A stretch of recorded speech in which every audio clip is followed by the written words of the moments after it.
Walang ibang susundan kung hindi ang mabuting pastol. Ako po si Father Fiel Pareha at ito po ang ating segment, ang Daily Devotion, na kung saan tayo po ay magdarasal, magbabasa at magninilay kasama ng salita ng Diyos sa buong taon. Manalangin tayo. Sa ngalan ng Ama, ng Anak at ng Espiritu Santo. Amen.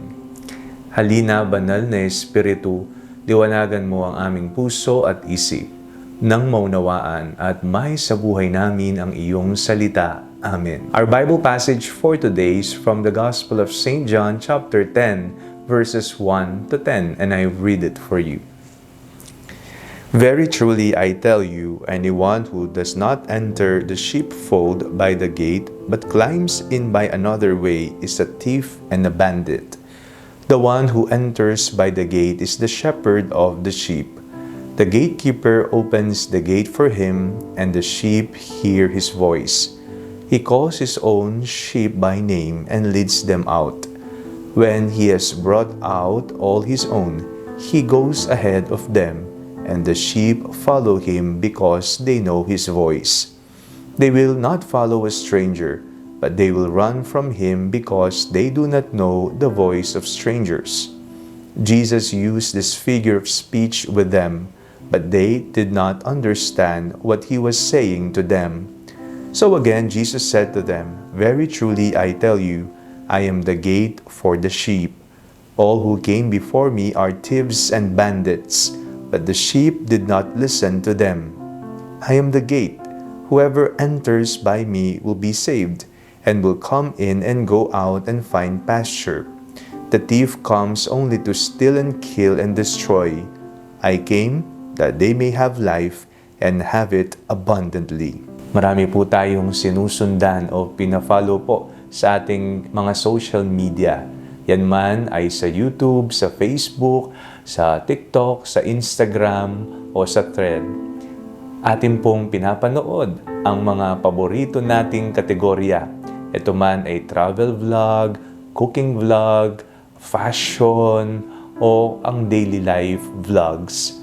Ikaw, ano ang sinusundan mong storya? O sino ang mga influencers at content creators o artista ang iyong mga sinusundan? Ang masasabi ko lamang, mag-ingat. Mag-ingat sapagkat hindi natin alam baka kung saan ka na niya dinadala. Sinabi po sa ating binasang ebanghelyo, when he has brought out all his own, he goes ahead of them. Mangunguna ang pastol, and the sheep follow him because they know his voice. Susunod ang mga tupa sapagkat kilala nila, alam nila ang tinig ng pastol. They will not follow a stranger, but they will run from him because they do not know the voice of strangers. Hindi nila papansinin ang ibang tinig. Sila ay tatakbo sapagkat hindi nila kilala ang tinig ng estranghero. Tanging sa pastol lamang sila makikinig at susundan nila ang pastol na nangunguna sa kanila. Wala tayong ibang susundan sa ating buhay, aktual na buhay, buhay pananampalataya, anumang aspeto ng ating buhay kung hindi ang mabuting pastol lamang. Si Jesus lamang ang kailangan nating sundan. Ang buhay na kanyang inilatag sa atin, ang mga katuruan na magbibigay sa atin ng buhay na masagana. Ang kanyang salita na nagpapatatag at nagpapalakas sa atin. Kaya wala tayong ibang susundan kung hindi ang mabuting pastol lamang. Manalangin tayo. Panginoong Jesucristo, mabuting pastol, maraming salamat po sa pangunguna sa amin. Palagi niyo po kaming ipagtanggol at gabayan araw-araw. Amen. Sa ngalan ng Ama, ng Anak at ng Espiritu Santo. Amen. Huwag po ninyong kalimutang i-like ang video ito, mag-comment po kayo and share it with your family and friends.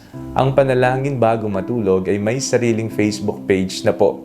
Huwag niyo pong kakalimutang mag-like at mag-follow dito, and do not forget to subscribe to our YouTube channel.